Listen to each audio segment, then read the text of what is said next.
Yang paling sulit adalah mencintai manusia dengan segala ketidaksempurnaan dan kekurangannya. Ingatlah, seseorang hanya akan mampu memahami apa yang bisa ia cintai.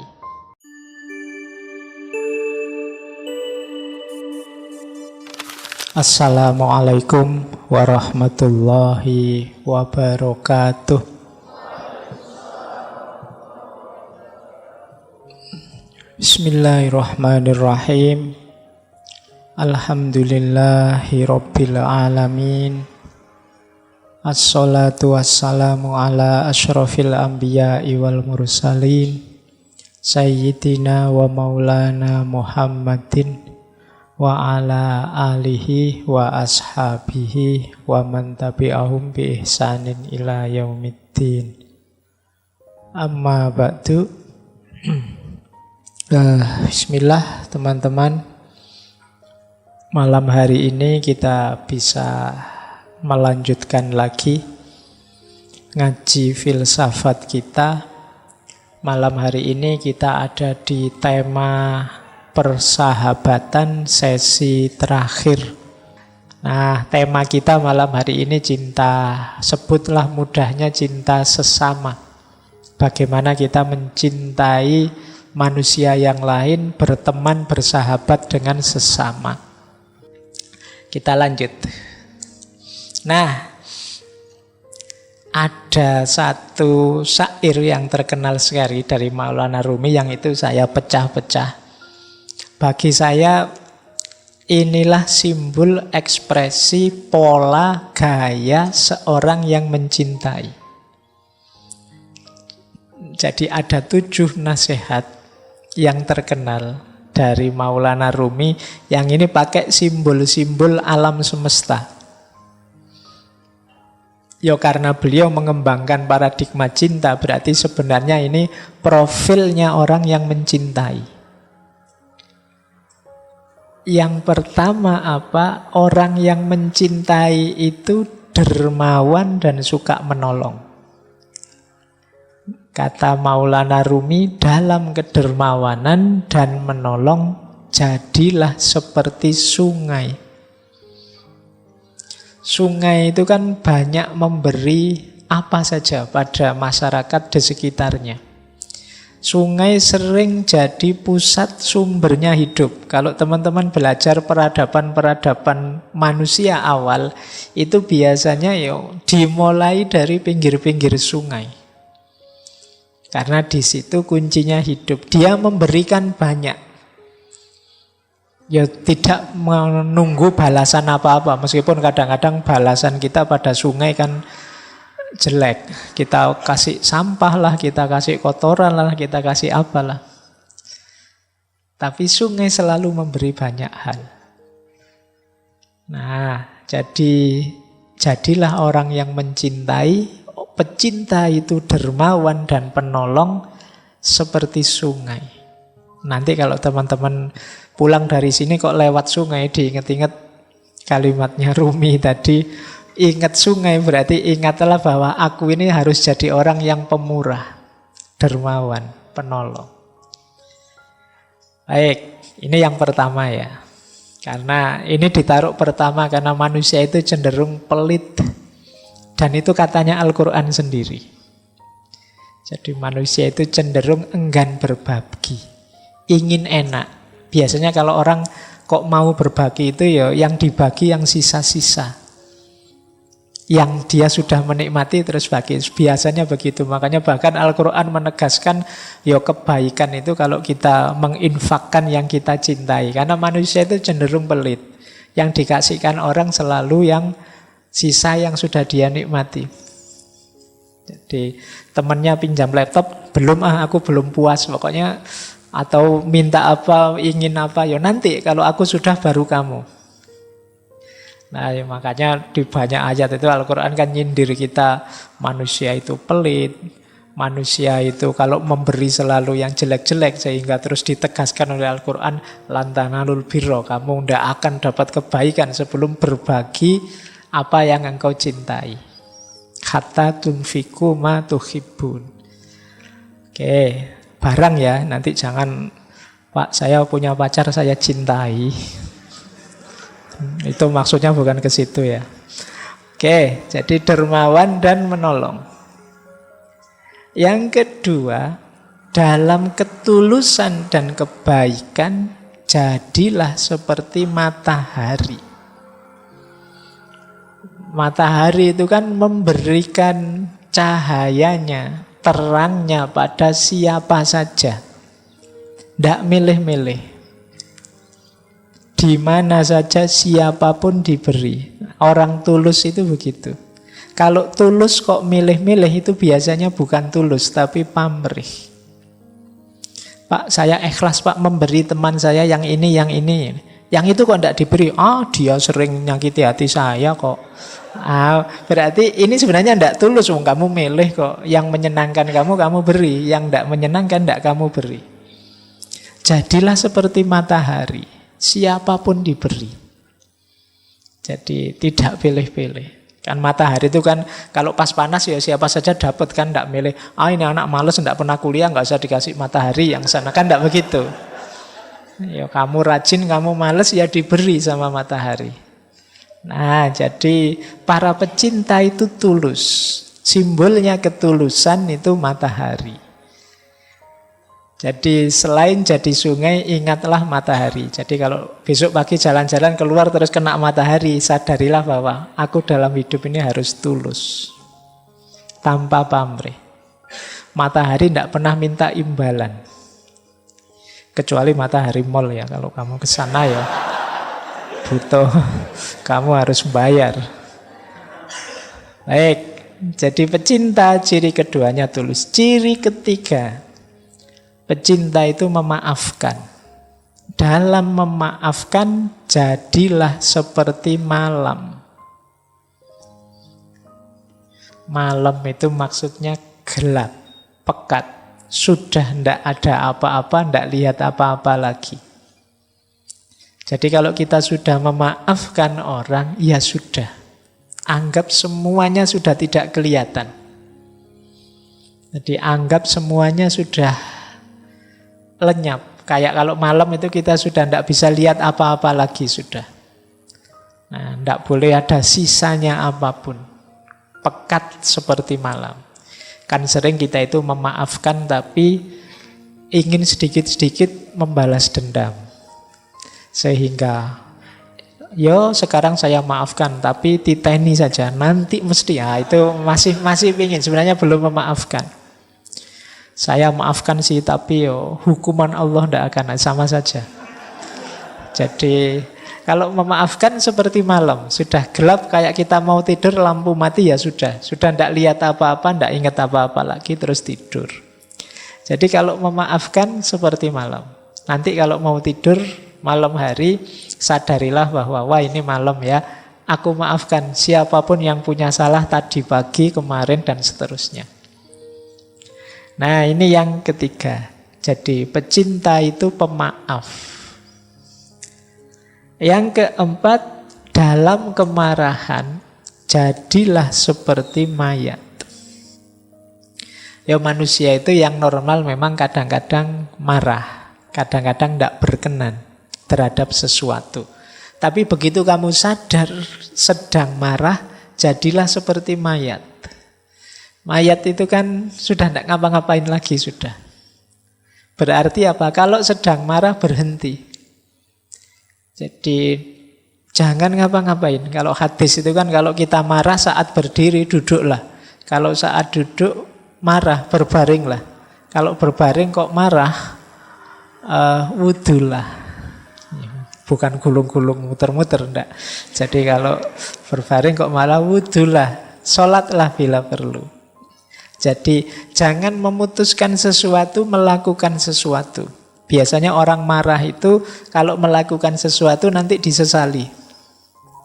Atau pasti tidak bagus. Kalau pas kita sedang marah itu, wah saya ingin melampiaskan marah saya dengan omongan. Omongannya mesti, kan tidak mungkin kalau sedang marah ngomongnya terus halus gitu. Saya ini sedang marah. Jadi kan tidak mungkin begitu. Jadi marah ya marah saja. Boleh ndak saya maki-maki sampean? Sebentar saja. Kan ndak mungkin begitu ya. 1-2 kata saja ya, biar saya lega. Boleh ya? Gitu. Oke, jadi ndak kalau sedang marah, yuk jadi kayak mayat. Jadi yuk diam dulu, ndak usah apa-apa dulu. Nanti kalau tekanan darahnya sudah turun, situasinya sudah longgar, nyaman, itu baru memutuskan sesuatu, melakukan sesuatu. Termasuk pada siapapun yang kita cintai. Jadi kadang-kadang kita tidak cocok, rame, gegeran, marah dengan yang kita cintai. Mungkin saudara kita, anak kita, siapa saja. Yuk, ketika sedang marah, narik diri dulu. Nanti saja ngomongnya, nanti saja melakukan sesuatu. Yang kelima, saat kita sederhana dan rendah hati, jadilah seperti bumi. Jadi pecinta itu sederhana. Sederhana itu maksudnya apa adanya. Tidak dibuat-buat. Jadi, ya inilah aku apa adanya. Inilah levelku, inilah kenyataan diriku. Itu namanya kesederhanaan. Jadi kesederhanaan itu bukan kok dimiskin-miskinkan atau enggak. Biasa saja, sesuai situasimu, sesuai kondisimu. Tidak berlebihan. Nah, kondisi ini kalau di Maulana Rumi, jadilah seperti bumi. Bumi itu kan sangat rendah hati, sangat sederhana. Tidak pernah gaya. Di dalam dirinya ada kandungan luar biasa, mungkin kandungan emas, logam, macam-macam, tapi kan bumi tidak pernah sombong, tidak pernah pamer. Dia rendah hati, diinjak-injak. Tiap hari kita mewarnainya dengan angkara murka, dia tetap teguh sebagai dirinya. Itu bumi. Jadi mari belajar dari bumi. Kalau kita jalan di atas bumi, sadarilah kasihan sekali ya bumi ini. Kita warnai dia dengan macam-macam. Bumi itu kita lempari dengan sampah dan kotoran, tapi yang diberikan kan tumbuh-tumbuhan, makanan, dan lain sebagainya. Nah, jadi orang yang sederhana dan rendah hati. Bumi tidak pernah komplain, tidak pernah demo, tidak pernah mengeluh terhadap segala kelakuan kita. Dia selalu memberikan yang terbaik yang bisa dia berikan untuk kita. Selanjutnya, toleran. Para pecinta itu toleran, simbolnya apa? Laut. Laut itu kan dia menampung apa saja. Karena dia luas, maka apa saja bisa masuk. Baik itu yang indah-indah, yang kotor-kotor, semuanya masuk, ditampung oleh laut. Sungai itu kan membawa apa saja, ya terakhirnya di laut. Aliran apa saja, ya finalnya di laut. Jadilah toleran, toleran itu terbuka menerima apa saja sebagaimana laut. Jadi laut itu kan simbol kelonggaran, kelegaan, keluasan. Kalau teman-teman sedang jenuh, suntuk, itu kan biasanya terus jalan-jalan ke laut kan rasanya lapang, longgar. Ketika kita melihat laut. Nah, jadi ini simbol toleransi. Berarti kalau nanti ada konflik marah-marah, wah ini berarti sedang sempit, kurang piknik, ayo jalan-jalan ke laut. Biar longgar hatinya. Biar terasa bahwa kita ini kecil, bahwa kita ini sempit, tidak luas. Ngapain sih gegeran segala? Nah, yang terakhir, kuncinya di yang terakhir ini. Jangan melihat keluar, lihatlah ke dalam diri. Jadilah engkau apa adanya. Jadi para pecinta, sadari dirimu, bermainlah peran sebagai dirimu sendiri apa adanya. Jangan terlalu banyak acting, jangan terlalu banyak gaya, nanti malah menyusahkan. Sadari hakikat dirimu dan perankan peranmu apa adanya. Jadilah engkau apa adanya. Kita itu sering ngundang masalah sendiri karena kita tidak jadi apa adanya. Kalau hari ini mungkin pakai istilah pencitraan. Sudah terlanjur mencitrakan diri misalnya sebagai anak soleh misalnya.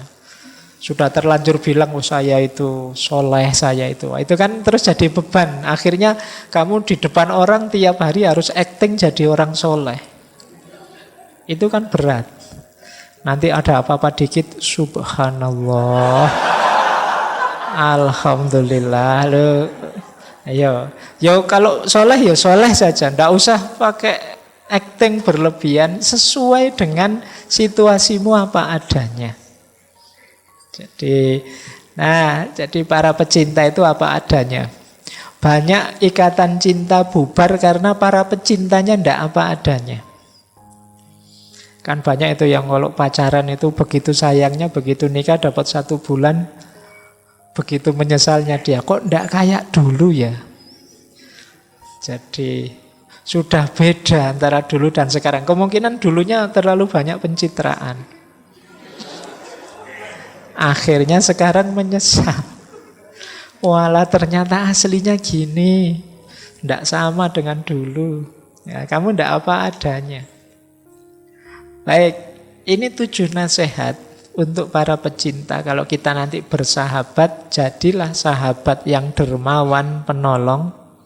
Sahabat yang baik dan tulus, yang mudah memaafkan, yang kalau marah tidak melakukan sesuatu yang nantinya disekali, yang sederhana, rendah hati, toleran, dan apa adanya. Kalau ada teman karakternya begini akan menyenangkan. Ajaklah teman yang seperti ini jadi rekan perjalanan untuk mendekat pada Allah. Ini yang dilakukan oleh beliau berdua, Maulana Rumi dan Syekh Syamsuddin At-Tabrizi. Baik, kita mulai. Nah, sekarang kita mulai dari sahabat dan guru beliau ya, Syekh Syamsuddin At-Tabrizi. Masih berhubungan dengan persahabatan. Saya bilang tadi ini saya ambil dari kitab Qawaidul Ishq Al-Arbaun. Jadi 40 kaidah cinta. Harusnya 40, tapi ya saya ambil 7 saja. Tadi Maulana Rumi juga 7, Syekh Syamsuddin At-Tabrizi juga 7. Angka 7 kan ada rahasianya sendiri. Baik. Yang pertama dari Syekh Syamsuddin At-Tabrizi, kesepian dan kesendirian adalah 2 hal yang berbeda. Saat engkau kesepian, jiwamu mudah terperangkap dalam kesesatan. Sementara engkau mengira dirimu sedang berjalan di jalan yang lurus. Sementara merasa sendiri lebih baik untukmu, karena hal itu bermakna engkau tidak sendiri. Tetapi adalah lebih baik jika engkau menemukan seseorang, karena orang lain adalah cermin bagimu. Ingatlah bahwa engkau tidak bisa melihat dirimu kecuali dalam hati orang lain, dan melihat kehadiran Tuhan dalam dirimu. Jadi yang pertama ini menarik ya, bedanya kesepian dan kesendirian. Kalau kesepian ini kondisi jiwa yang konotasinya agak negatif. Orang bisa di tengah-tengah ngaji yang rame ini, tapi dia kesepian. Itu biasanya hubungannya dengan kondisi jiwa yang dia inginkan tidak ada. Terus dia merasa sepi. Ini orang satu masjid kok yang dibahas cinta-cinta saja. Nggak ngerti bahwa aku sedang patah hati ini misalnya. Loh, itu kan di tengah orang yang kecewa dia merasa kesepian. Nah, kesepian yang semacam ini, kalau Syekh Syamsuddin Tabrizi ya, jiwa kita mudah terperangkap dalam kesesatan. Karena kita merasa tidak punya teman. Akhirnya kan kita, yang lain jelek semua, tidak ngerti aku, terus kita jalan sendiri. Kita merasa lurus padahal jangan-jangan kita sudah melenceng. Ini untuk para sahabat, kalian harus jeli temanmu ini kesepian atau kesendirian. Kalau kesendirian konotasinya lebih positif. Kesendirian itu yang orang memang sengaja menjauh untuk kepentingan tertentu. Saya ingin sendiri dulu ya. Itu kesendirian. Saya ingin uzlah dulu, ingin membersihkan diri dulu biar tidak banyak terpengaruh. Itu kesendirian. Banyak nasihat-nasihat yang menyuruh kita, yuk ambil waktu untuk sendiri sebentar, biar tidak terlalu terpengaruh. Nah, ini kesendirian. Agak beda dengan kesepian. Jadi kalau ada teman, ada sahabat, kok ingin sendiri, coba kamu cek dia memang ingin kesendirian atau sedang kesepian. Ini dua hal yang berbeda. Oke ya, kita lanjutkan. Nah, jadi yang pertama ini. Tapi baik kesepian maupun kesendirian lebih bagus lagi kalau kita ada teman. Karena teman itu cermin. Secakep apapun kita, kalau tidak ada cermin ya kita tidak tahu. Seganteng apapun kita, kalau tidak ada cermin ya kita tidak tahu. Nah, fungsi, kalau fisik kan memang cermin kaca, tapi kalau kondisi diri kita, jiwa kita, batin kita, ini kita perlu sahabat. Sahabat kita yang tahu, kamu sudah berlebihan loh. Kamu itu sudah lepas kontrol loh. Kamu kok pemarah gitu ya. Itu kan sahabat kita yang tahu. Kita sendiri mungkin sulit membaca diri kita secara objektif. Tapi teman kita bisa. Dia seperti cermin kita. Jadi ingatlah, engkau tidak bisa melihat dirimu kecuali dalam hati orang lain. Nah, jadi teman kita lebih ngerti tentang diri kita. Pak, saya kan bisa melihat diri kita, diriku sendiri ke dalam. Kalau ke dalam diri biasanya dalam dunia tasawuf, nanti kita ketemu Tuhan di sana. Rumusnya beda. Tapi untuk mengetahui level kita, tataran kita perlu teman, kita perlu sahabat. Kita tidak bisa ngaku, Pak, saya itu murid yang paling pinter loh, Pak. Saya itu mahasiswa yang paling jago loh, Pak. Katanya siapa? Kata saya sendiri, Pak. Itu kan orang tidak percaya kalau gitu kan. Tapi kalau yang bicara temannya, sahabatnya, sahabat saya itu sabar orangnya, itu kita percaya karena pasti dia ngalami berdua. Kalau kita sendiri yang ngomong, saya itu sabar loh, Pak. Benar saya sabar. Kalau Bapak tidak percaya, marah ini saya. Itu. Kita sendiri tidak sadar kalau kita pemarah. Yang tahu sahabat kita. Nah, jadi ini penting. Makanya nanti teman-teman yang mau nikah, kadang tidak harus tanya langsung ke calonnya. Coba tanya ke sahabat-sahabatnya. Biasanya lebih objektif. Mereka lebih tahu. Oh, kalau temanku yang ini anaknya begini, begitu. Kalau langsung ke orangnya, kayak tadi, sering pencitraan. Jadi, maka penting kita tahu sahabat kita. Jadi, orang itu bisa kesepian, bisa kesendirian, tapi lebih bagus ada teman. Akan lebih kondusif hidupnya. Jangan sendirian. Karena kita ini terbatas. Kita jadi kuat itu karena saling mendukung bersama yang lain. Yang kedua,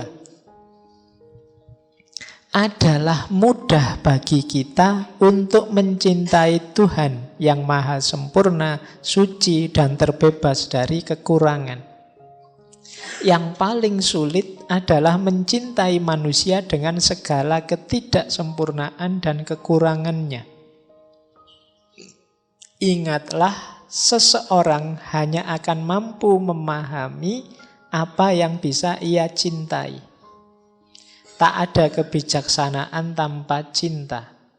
Selama kita tidak belajar untuk mencintai makhluk Tuhan, kita tidak akan dapat benar-benar mencintai siapapun dan mengenal Tuhan. Nah, ini wasiat selanjutnya. Mencintai sesama, mencintai manusia, bersahabat dengan sesama, itu hebat.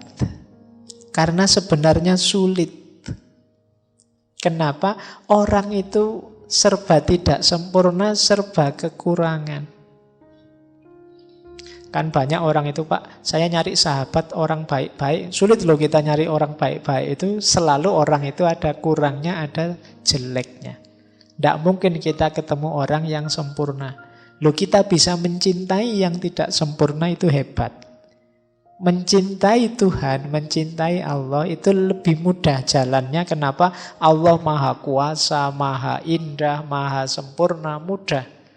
Tapi mencintai manusia dengan banyak kekurangannya itu sulit. Ya boleh dicek lah, kalau teman-teman memperhatikan sahabat kita masing-masing itu kan selalu saja ada jeleknya. Tapi kita bertahan tetap mencintai dia, itu luar biasa. Nah, berarti persahabatan itu memang sesuatu yang utama. Dan cinta kita pada sahabat inilah nanti yang jadi sumber kebijaksanaan. Yang bisa bijaksana itu orang yang ada di tataran cinta. Makanya filsafat itu filosofia. Cinta pada kebijaksanaan. Karena inilah level yang hanya bisa dicapai oleh para pecinta. Hanya yang mencintai, yang mau peduli. Sebenarnya kenyataannya begini sih, tapi tidak usah aku sampaikan dulu lah, nunggu hatinya tenang. Loh, bisa begini nih orang-orang yang mencintai. Kalau kita tidak peduli, tidak mencintai, Allah biar segera bebas tugas, tak kasih tahu sekarang aja meskipun dia nanti jadinya kecewa atau jadinya marah-marah. Nah ini levelnya mungkin kebenaran, tapi belum nyampe pada kebijaksanaan. Hanya orang-orang mencintai yang bisa bijaksana. Kadang-kadang mungkin kita punya sahabat yang cerewetnya luar biasa. Kalau ngomong tidak bisa berhenti misalnya. Tapi karena kita cinta padanya, kita peduli padanya, kita bisa menampung sebanyak apapun kata-katanya. Dan kita bijaksana untuk tidak begitu saja marah-marah padanya, begitu saja meninggalkannya. Jadi hanya orang yang bijaksana, hanya orang yang mencintai yang bisa bijaksana. Nah, jadi rumusnya tadi ya, mencintai orang lain itu hebat. Kalau kita bisa mencintai, itu alamat kita bisa bijaksana. Rumus selanjutnya, kalau kita bisa mencintai makhluk, berarti akan mudah jalan kita untuk mencintai Tuhan. Omong kosong orang bilang saya cinta Allah saja tapi tidak cinta pada makhluknya. Justru jembatan untuk kita mencintai Allah itu mencintai makhluknya. Bukti bahwa kita mencintai seseorang itu kan mencintai hal-hal yang berhubungan dengan orang ini. Nah, pada Allah juga begitu. Nah, ini wasiat dari Syekh Samsuddin At-Tabrisi. Mari kita mengembangkan cinta pada sesama, pada makhluk. Karena cinta itu nanti akan jadi sumber kebahagiaan dan kebijaksanaan. Dan pada akhirnya akan membawa kita pada cinta kepada Allah. Tidak mungkin orang yang merugikan orang lain, benci orang lain, perilakunya bijaksana dan dia juga sulit untuk dekat pada Allah.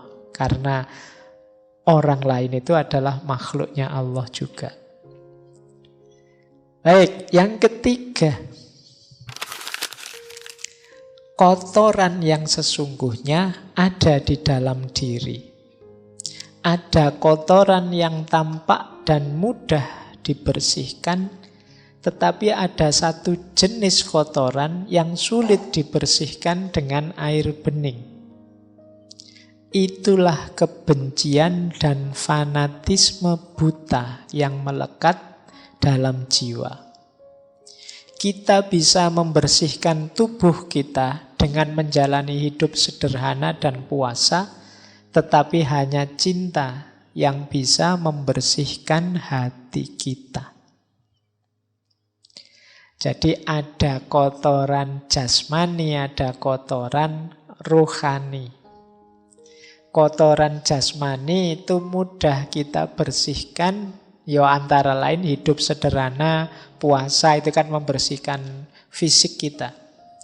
Tapi kalau kotoran rohani, ini jalan untuk membersihkannya hanya cinta. Kotoran rohani, kata Syekh Syamsuddin At-Tabrisi, ada dua. Yang pertama kebencian, yang kedua fanatisme. Fanatisme ini jenis menduakan Allah dengan yang lain. Jadi keterikatan pada yang selain Allah, itu namanya fanatisme. Ini mengotori jiwa kita. Kebencian mengotori jiwa kita, fanatisme mengotori jiwa kita. Obatnya apa? Cinta. Jadi semoga teman-teman bolak-balik mendengarkan kata-kata cinta ini tidak malah bosen ya. Saya khawatirnya cinta lagi. Bosen Pak. Tidak apa-apa, ini harus diulang-ulang. Sampean bosen juga tidak apa-apa. Paling tidak nanti masuk ke bawah sadarnya bahwa kita memerlukan banyak cinta untuk hidup ini. Adanya makhluk dan alam semesta ini ya juga buah dari cintanya Allah. Maka yuk, kalau masih ada kebencian, masih ada fanatisme, kita suka dengan sesuatu tidak masalah, kita memerlukan sesuatu tidak masalah, tapi semoga tidak jatuhnya fanatisme. Kita tidak cocok dengan sesuatu tidak masalah, kita tidak setuju dengan sesuatu juga tidak masalah, manusiawi, tapi semoga tidak sampai titik kebencian. Kalau sudah benci dan fanatik, itu jiwa kita kotor. Kalau dia kotor, sulit melihat kebenaran. Kalau kita sudah benci pada sesuatu atau seseorang, itu kan kebaikan atau kebenaran dari yang kita benci ini kan sudah tidak kelihatan lagi. Maka yuk, obatnya hanya cinta. Mari kita banyak mencintai. Lanjut. Yang keempat, Syekh Syamsuddin At-Tabrisi menasehati kita, jika seseorang ingin mengubah cara orang lain memperlakukan dirinya, maka lebih dulu dia harus mengubah cara dia memperlakukan dirinya. Bila dia tidak belajar untuk menyayangi diri sendiri, setulus dan sepenuh hati, dia tidak mungkin dicintai. Bila dia telah mencapai tahap ini, berterima kasihlah atas segala duri yang telah ditancapkan orang lain pada dirinya. Itu pertanda dia akan segera dihujani dengan bunga mawar. Bagaimana mungkin seseorang bisa menyalahkan orang lain hanya karena mereka tidak menghormatinya, sedangkan dia sendiri tidak patut dihormati. Nah, ini mirip dengan kemarin-kemarin bahwa bersahabat dan mencintai sesama itu dasar awalnya adalah mencintai diri sendiri. Self-love. Orang yang tidak mencintai dirinya, tidak menghargai dirinya, tidak menghormati dirinya, jangan berharap dihormati, dihargai orang lain. Kalau kita sudah kejam sama diri kita sendiri, orang lain akan melihat, oh berarti aku harus memperlakukan dirinya seperti itu. Kalau kita sukanya ngerokok, kan nanti orang akan nyuguhi kita rokok. Kalau kita sukanya kopi, orang akan menyuguh kita kopi. Jadi orang bersikap sebagaimana kita menyikapi diri kita sendiri. Maka kalau kita ingin, mbok orang itu jangan begitu, kalau pas ada saya kok terus disuguhi kopi sama rokok, sekali-sekali disuguhi susu apa-apa. Nah, orang bisa nyuguhi kita susu ketika mereka tahu, oh, orang ini kebiasaannya tiap hari minum susu. Berarti apa? Yo, ayo ubah kebiasaanmu. Kalau ada orang tidak menghormatimu, coba kamu introspeksi, jangan-jangan memang selama ini aku tidak menghormati diriku. Sehingga orang terus menganggap, oh berarti seperti itu cara memperlakukan diri kita. Nah, berteman, bersahabat juga begitu. Wah, ini sahabatku ini loh, nek ngomong kok nyelekit banget ya di depanku. Kemungkinan mungkin perilaku kita memang mengundang dia untuk nyelekit. Jadi ini kok mudah sekali ya maki-maki aku, atau memang kelakuan kita memang makiable. Apa makiable itu? Iya, memang kita layak dipisui. Jadi karena kelakuan kita layak dipisui, ya akhirnya kita dipisui. Kalau ingin tidak dimaki-maki sama orang lain, ayo kita melakukan sesuatu yang tidak layak, tidak pantas. Kalau orang kayak gini dimaki-maki. Karena sebelumnya kelakuan kita memang gambarannya seperti itu. Jadi rumus persahabatannya ya dimulai dari cara kita memperlakukan diri kita. Nah, Pak, tapi saya sudah baik loh Pak memperlakukan diri kita dengan bagus. Kok ada orang yang memperlakukan diri kita dengan buruk tetap begitu? Tenang saja, bersyukurlah. Disitulah latihannya. Dia menancapkan duri, tapi di balik duri yang menancap itu pasti mawarnya ikut. Jadi di situ kita akan dapat banyak pelajaran. Disitulah dimulainya peningkatan kualitas diri kita. Alhamdulillah ada teman yang gampang maki-maki, mudah misuh-misuh. Sekarang mentalku kuat, tangguh, tidak mudah baper misalnya. Kualitas diri kita meningkat, meskipun sebelumnya mungkin sakit hati kita. Tapi sekarang tambah tangguh. Jadi di balik duri yang menancap, mawarnya ikut. Jadi rumus pertama berarti kita menghargai diri kita, memperlakukan diri kita secara baik, mencintai diri kita. Insya Allah orang lain melakukan hal yang setara pada kita. Kalau tidak, disitulah saatnya kita akan naik kelas. Kualitas diri kita meningkat dari ujian yang diberikan oleh sahabat kita tadi. Dari duri yang menancap, bunganya ikut mekar. Yang kelima, kita semua diciptakan menurut citranya. Dan pada saat yang sama, masing-masing kita diciptakan berbeda dan unik. Tidak ada orang yang sama, tidak ada dua hati yang sama. Jika Tuhan ingin semua orang sama, maka Dia sudah akan menciptakannya demikian. Oleh karena itu, tidak menghargai perbedaan dan memaksakan pandanganmu terhadap orang lain sama saja dengan tidak menghargai keputusan Tuhan. Jadi ini hubungannya dengan kebencian tadi. Kalau kita tidak mampu mengedepankan cinta, mampunya benci membenci, kalau dipikir mendalam, hakikatnya kita sedang tidak meridhoi ketetapannya Allah. Kita tidak rela dengan keputusannya Tuhan. Jadi, wong kita itu hakikatnya semua ciptaan Tuhan, lah kok beda-beda, berarti Tuhan menginginkannya demikian. Kuasanya Allah, tidak ada orang itu yang sama persis apa-apanya. Bahkan yang kembar sekalipun ada bedanya. Nah, itu kuasanya Allah. Nah, sementara orang yang membenci itu ingin agar yang dibenci itu mbok jangan begitu. Mbok seperti aku saja, ingin semua orang sama.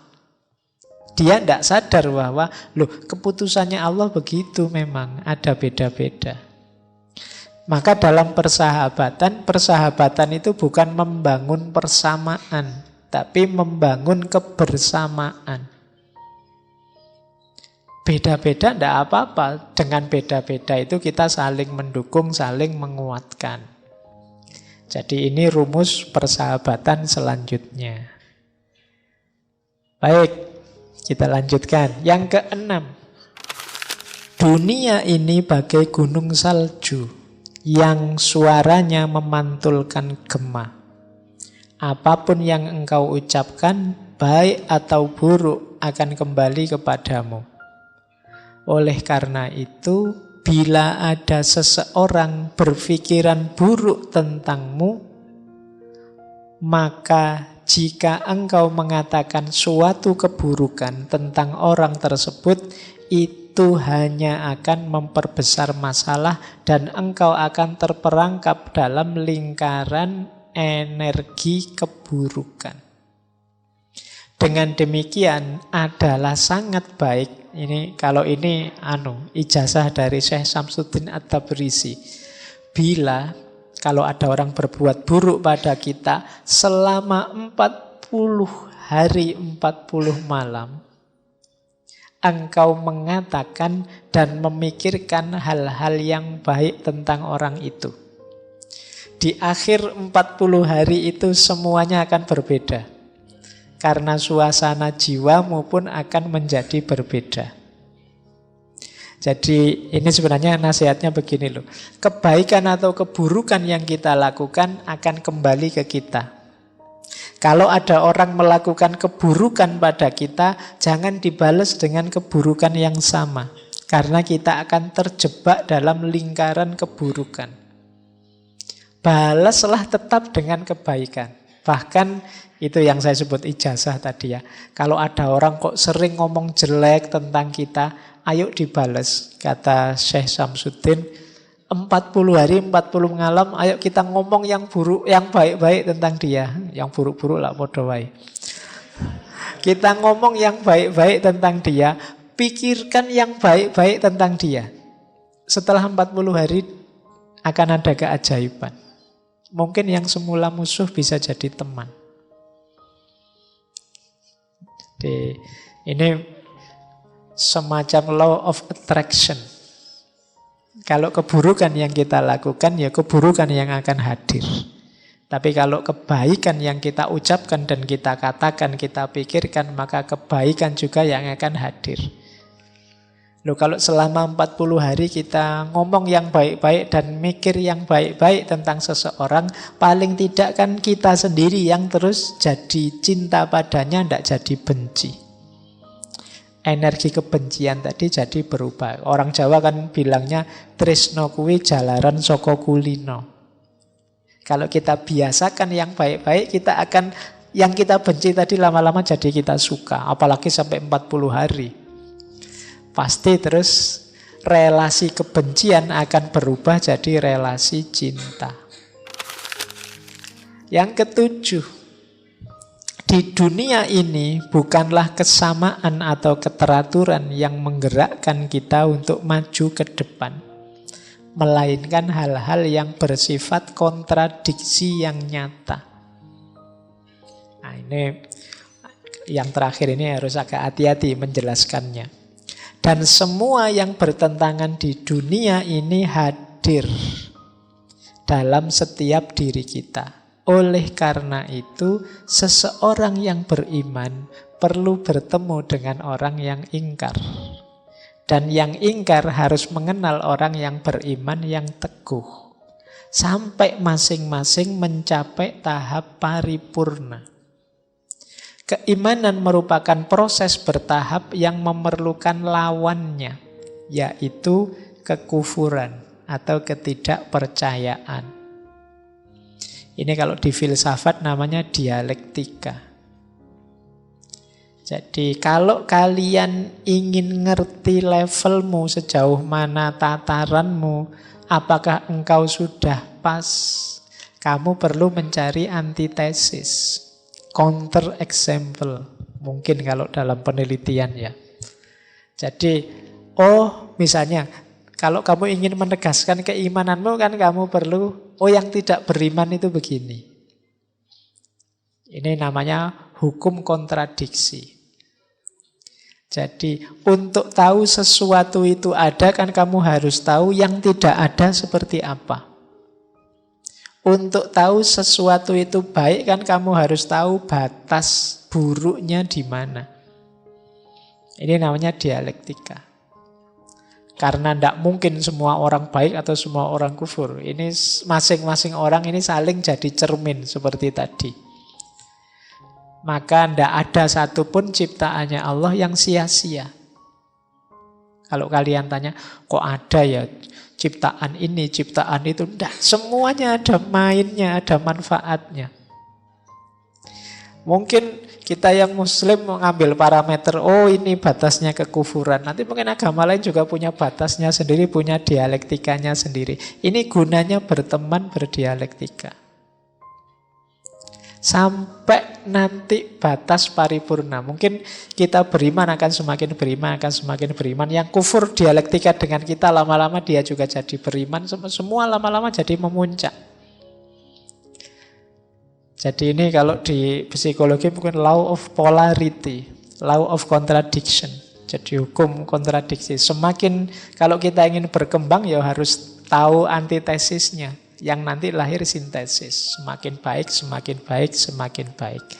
Nah ini kalau yang terakhir ini perlu direnungi agak mendalam.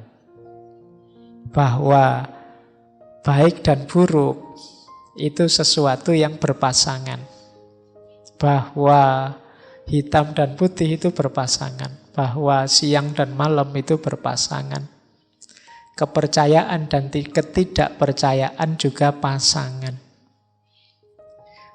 Nah, dialektika dua inilah yang membuat dunia ini berputar.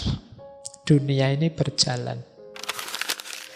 Baik, waktunya ya, monggo yang mau selesai dulu ini karena menuntaskan tadi.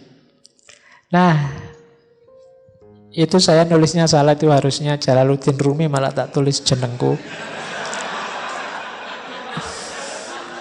Iya. Kalau lurus-lurus saja kalian tidak melek. Jadi harus saya tulis yang berbeda. Ini awalnya cover jadi harus jadi quotes. Kata Maulana Rumi, perpisahan hanyalah bagi yang mencintai dengan kedua matanya. Sedangkan dia yang mencintai dengan jiwa dan hatinya tidak mengenal kata perpisahan sama sekali. Jadi ya wis, kamu langsung nggak usah tak jelaskan ya, sudah ngerti maksudnya ya. Jadi ya, kalau masih ada diksi perpisahan, ya berarti memang batas cintanya masih di level fisik. LDR itu kan levelnya fisik. Tapi kalau rasa cinta itu sudah ke level jiwa dan hati, ya tidak ada perpisahan. Karena jiwa dan hati tidak terbatas ruang dan waktu. Tidak mungkin bisa berpisah. Kalau engkau sudah hadir di hatiku, dia masih ada di sini atau tidak kan tergantung aku. Meskipun engkau kawin dengan orang lain atau macam-macam, masih ada di hatiku kan. Tidak mungkin bisa hilang. Jadi perpisahan itu ya level fisik yang bisa. Kalau level jiwa dan hati sebenarnya tidak mengenal kata perpisahan. Apa bisa misalnya kalian, aku akan membuangmu dari pikiranku? Tidak bisa. Kecuali amnesia. Ya tetap akan ingat. Tidak mungkin tidak. Kita masih waras. Maka kata Rumi, tidaklah. Orang-orang yang saling mencintai, para sahabat yang saling mencintai itu tidak mungkin berpisah. Karena kalau tatarannya persahabatan itu mesti nyambungnya sudah jiwa dan hati. Tidak sekedar fisik.